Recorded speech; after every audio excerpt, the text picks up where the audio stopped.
Hi, Okay. hi, Mr. Ghanim. Welcome to this chat. Actually, we're going to talk about today. Talk about ArtSmiley NFT project, and you being an advisor, how you will be supporting this project. And also, we will a little bit talk about a lot of people questioning, regulations around it. Maybe you can, because you are already being in a very reputable position in a government organization. Maybe you have some idea what's going on in terms of the regulation that can be helpful for the audience, who will be listening this video at later time. So first of all, welcome, Mr. Ghanim. It is really great pleasure, to be talking to you, and also you accepted yourself as an advisor for ArtSmiley. This is a great honor for us, and I know you have plenty of experience in your belt, and you've been in a very reputable position. Just for the listeners who is going to view this video, can you please give a little bit of your background and where are you working, and just a little bit of few insights introductory, and then we go into the other discussion. Well, I can first of all thank you, Lord, for having me here and having the trust in me to be part of your journey that you are doing now. And it will be really a pleasurable journey for all of us, because we see the trends and we see what's happening around us. My name is Ghanim Muhammad Alfalasi, and I am coming from an artistic family. Yet I do art myself, but I'm not a professional artist. So I didn't pursue that career. I'm more into technology.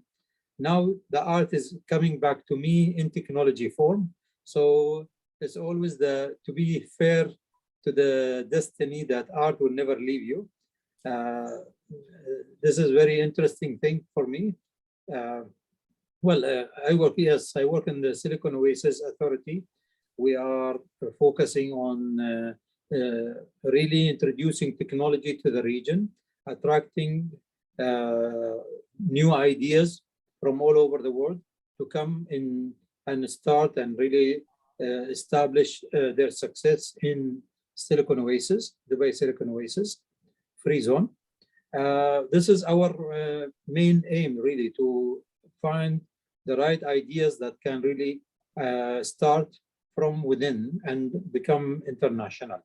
So my role is more into people happiness and innovation, and that's where I focus most in the innovation, the corporate innovation first of all. Then now we are working with partners to develop new innovation in all dimensions. So that's well, in brief about myself. And what you've been asking about the regulation, this is essential. But before that, I will like to just, I need to mention that, Lord, you're doing something unique also. And it gave me this inspiration from the caveman when he started really, sketching something in the walls of the cave, and how that was his message or documentation to what's happening around him. So we never know what was the thought in his mind when he was documenting how he will do the plan, or how did he really capture the experience in drawing something in the cave. Now transition happened and canvas was invented and people start doing canvas. But yet nowadays with this technology and all this, people tend to go for digital now. And we don't know where we are going really with the digitization. So is the digital art gonna dominate in the future for the next generation? That could be a good question also. How much will be the conventional art sustaining in the future? When I talk future, I'm thinking, in the far horizon. So the next generation, they might really appreciate art on the move. So they don't want something physical stationed like that. So we never know what will happen. Maybe a collector who has a classical painting that will be very much rare, or unique, you know. So you or ArtSmiley now trying to transit that era by really linking things together. The government now, they are really, let's say, they are stopping and evaluating the trends that is going around them. What you are doing, and I know somebody else also doing, is trying to be the pioneer in this area by trying to pull the past and the future for the present. And thus by really trying to say, okay, whatever we do is so legitimate that you don't need to be afraid. So it is really as per the law or the process that is there. So for me, I see that the regulations coming soon, not later, for the cryptocurrency, for the blockchain, and for the NFTs in the near future. So paving the road toward that from now, I think, is a very smart move and really brings Smiley to the everybody in this region here and worldwide, inshallah. I mean, inshallah, I mean, that's a great, way of explaining me everything. But, as it brings me that you touch a few points, actually, first, tell me about you as an artist, and then we talk about, I know you have shown me you have creativity and your family been in the arts for a long time. You had a passion, as it says, God wishes, we're coming back into this, so just let a little bit for the audience to know, your family background in terms of the art and culture, your involvement. Well, yes, I mean, I study art in America while I'm doing my computer science. I did minor in art, so that was my passion also. And when I came back, I started with my brother, the first atelier or art center in Al Fahedi area. My brother's name Matar bin Lahij. So he's now very, very known artist in UAE, and maybe he's one of the best artists in the region here. So we pursue the art, but during that journey, it was not an easy journey, and art was not recognized very well at that time in this region here. So it was a tough journey for my brother more than me, because I focus on the technology and I continue having my venture in technology, while he insisted and he moved into art and craft, and when I say craft, is furniture designing, and he really ventured or pivoted so many times until he established himself as a known artist in the UAE here. But during that period also, we have other member of the family who really took art as not as a profession, but as a hobby. And we always come together when we do events and we exhibit our work together there.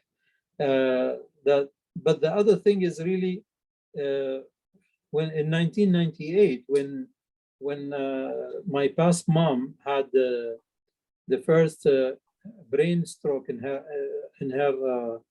when she was 57, that was the turning point for us to know where the art is coming from, because we took her for rehabilitation in Germany because she was half paralyzed and she lost the ability to talk.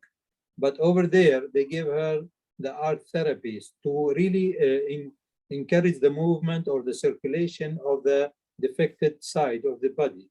She didn't like the situation. She just put a brush, start painting with the left hand.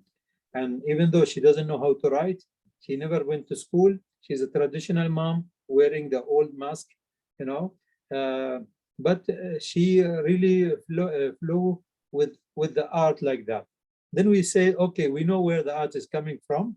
And she exhibited her work for 14 years until she moved away from going to heaven, inshallah. So in a nutshell, this is the family, and the most person who is really professional in this one is one of our family. We are trying now, or myself, I'm trying to really put something together maybe you see I'm into digital art now, and now Oh, with I do most of my work because I have a limited time also. So my iPad is always with me. So I'm playing with photography and digital art together. So that's a way. Maybe later on I will be your customer where we can stamp it and sell it like that. So, but soon we will have different thing also, like jewelry. My mother already started with the jewelry. He has his new line in furniture, in jewelry. So he's diversifying in that side. He has his own gallery plus a cafe for art. So to encourage art, in the past he was doing an art center where summer camp and winter camp for kids. And he graduated so many artists, young artists from that place to really enhance the movement of art in the UAE. And now in the cafe, families and visitors will go to the cafe and start really sketching on paper cup. And then they post it there to remember. So that's also kind of a signature for the cafe, but it's a movement to encourage people for art and art collection.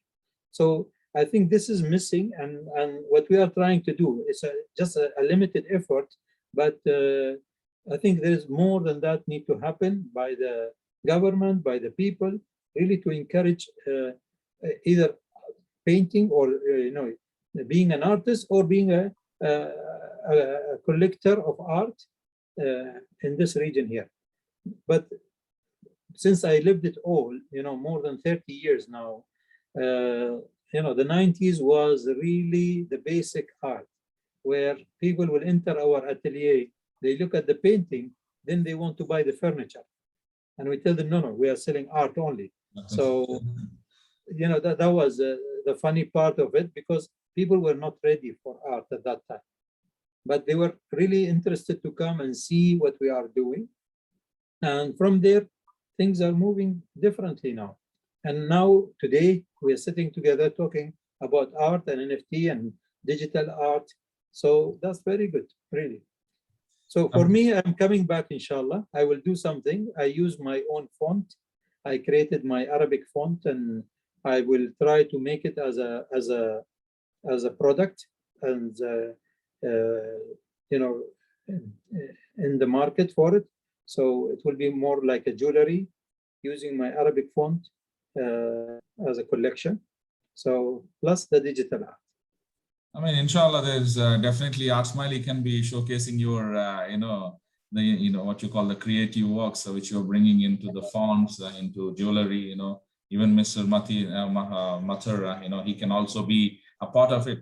But as you really touched one good point, art has never been, same in the same direction. In the 90s, you said it's still evolving. Even today, a lot of the artists not being recognized. They had to go through that struggle and to be established themselves a name. And that's where ArtSmiley was actually born with that vision to bring these lot of unknown, unseen artists and try to make the journey a little bit faster to showcase to the world. Now with the NFTs, that spread is going across the digital part, and maybe more opportunities for artists than ever. So how do you see this, the technology, the uniqueness, the blockchain, helping into the mainstream of art, and what ArtSmiley is trying to do also bring physical into digital and digital into physical. So how do you see all this development, and what do you think about the future in this industry?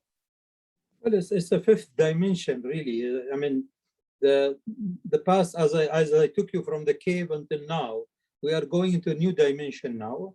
And that's really will put the artists into a new era for them also, because the reach of art will be universal. And now what you are trying, in particular, what you are trying to do is linking the physical with the token. So that's a unique movement. We know NFT is only digital, and that's really require more of a trust. So whatever you are doing now is linking both, and you are telling them you have the physical asset and you have the token.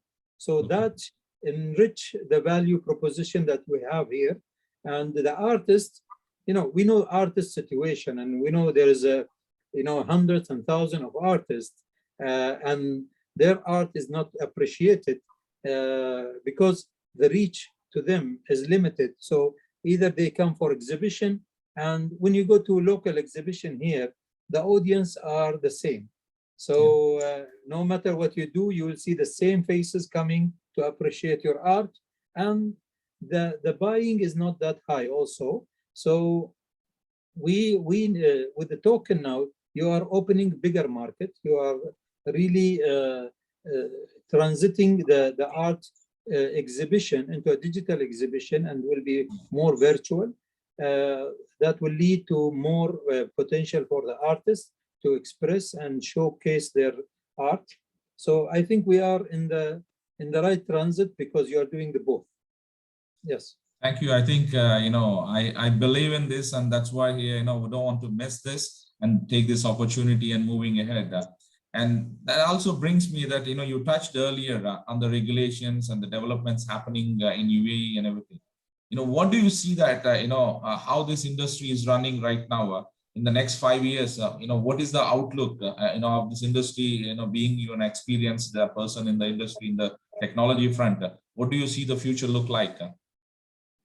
Well, I mean, we know that such a cryptocurrency is imminent, and it's coming, regardless what we try to do or we resist. So governments are always ambitious, and they try to really 10x the future for us here. So from your experience being in UAE all these years, you know that they don't take the no for an answer, and they always try to find the right way of doing things.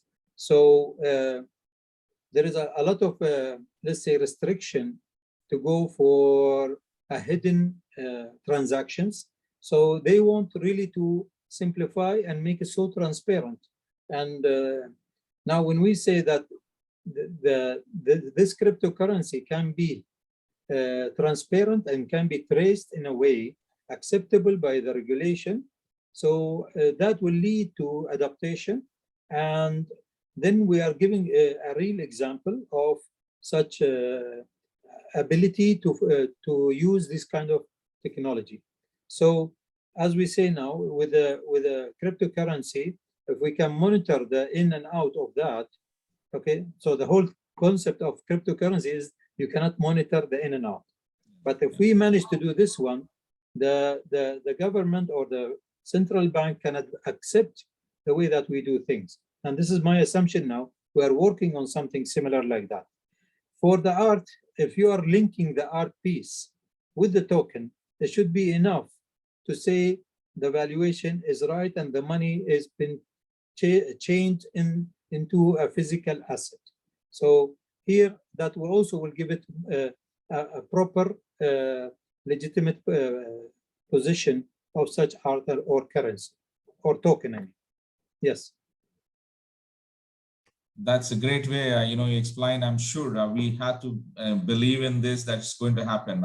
It's not now, maybe in the near future, things will be there, and a lot more areas we will definitely be seeing that cryptocurrencies will be used for sure. Well, Lord, you see, everything has a, an S-curve for it, and everything takes time for adaptation.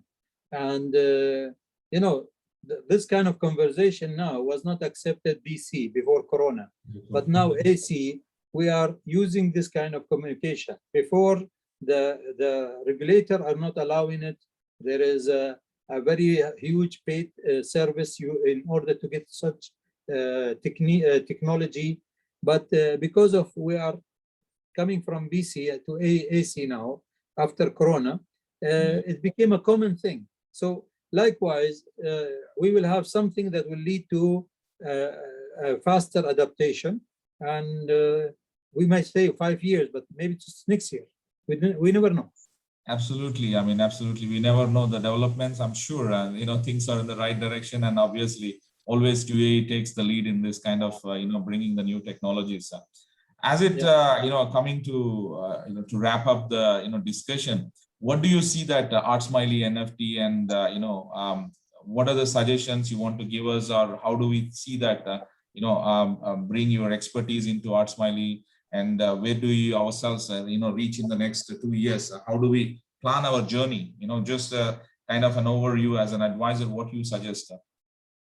Well, I think very important, whatever you are doing already now is educating people about NFT and how the NFT can be a transition point for the art here. So a lot of awareness, education to the artists and to the audience also. So maybe through the ArtSmiley channel only is not enough. Maybe you need to have more physical events, attraction, promotion to this kind of concepts.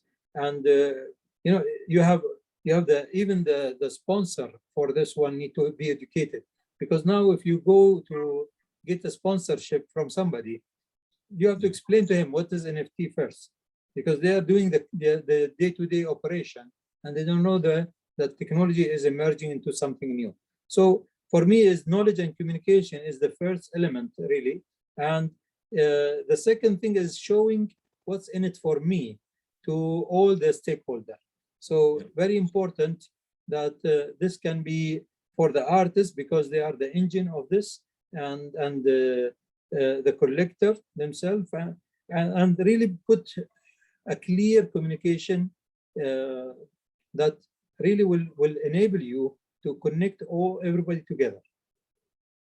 I mean, that's a wonderful way. As I said, that it has to be benefited all the stakeholders, and that's one of the pain points where resolving through ArtSmiley NFT. Whether it is the artists or the collectors or the whether it's a crypto enthusiast, we're bringing all these people into a platform to identify creating an ecosystem with the Smiley tokens.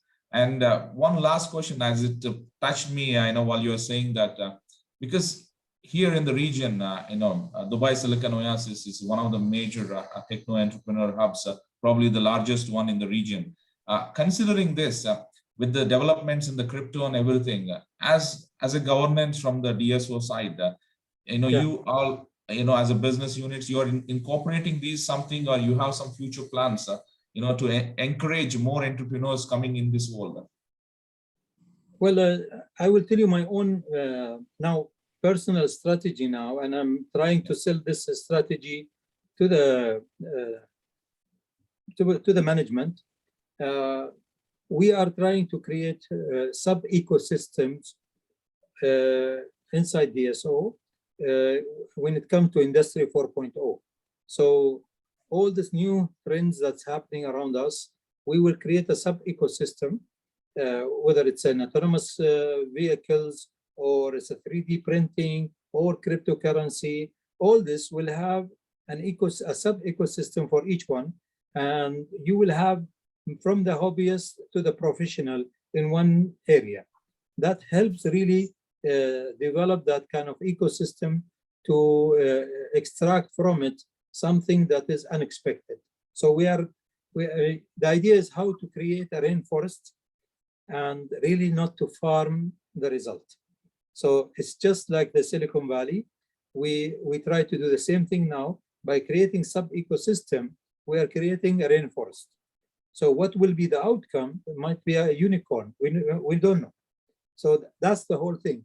But each ecosystem will really benefit from the next ecosystem to exchange and develop or coexist together in one area that will give the ultimate goal, which is Industry 4.0 ecosystem. So that's the direction.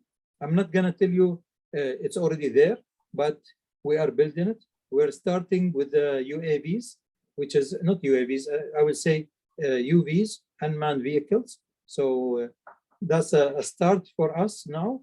And then we are building, let's say, the other parallel to that, we will start doing the blockchain ecosystem, the 3D, and we benefit from our partners and from the academia that exists, RIT, Rochester Institute of Technology. So we're trying to bring, the student, the faculty, the the industry all together in one ecosystem. And that's really our aim. Absolutely. I mean, and knowing the standards of the DSO, I'm sure the plans will come into more reality, and every one of us, whether from the students to academies or to the entrepreneurs, everybody will get benefited. Thank you very much, Mr. Ghanim, for your insights, it's a great pleasure as always talking to you, and learn a lot of things from your side, from the artistic side to the technology side. It's a wonderful discussion. Thank you very much.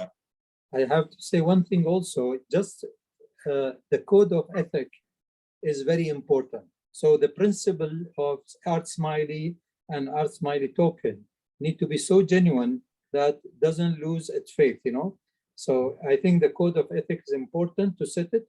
We need to set the principles, how and where we will be dealing with this. So that's very important.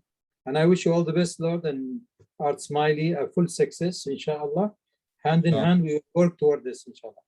Thank you very much, Mr. Ghanim. Appreciate it. And it's a very good word. Trust and transparency are the two key pillars. We want to establish with ArtSmiley, and they get much bigger company. Thank you very much, Mr. Ghanim. Thanks.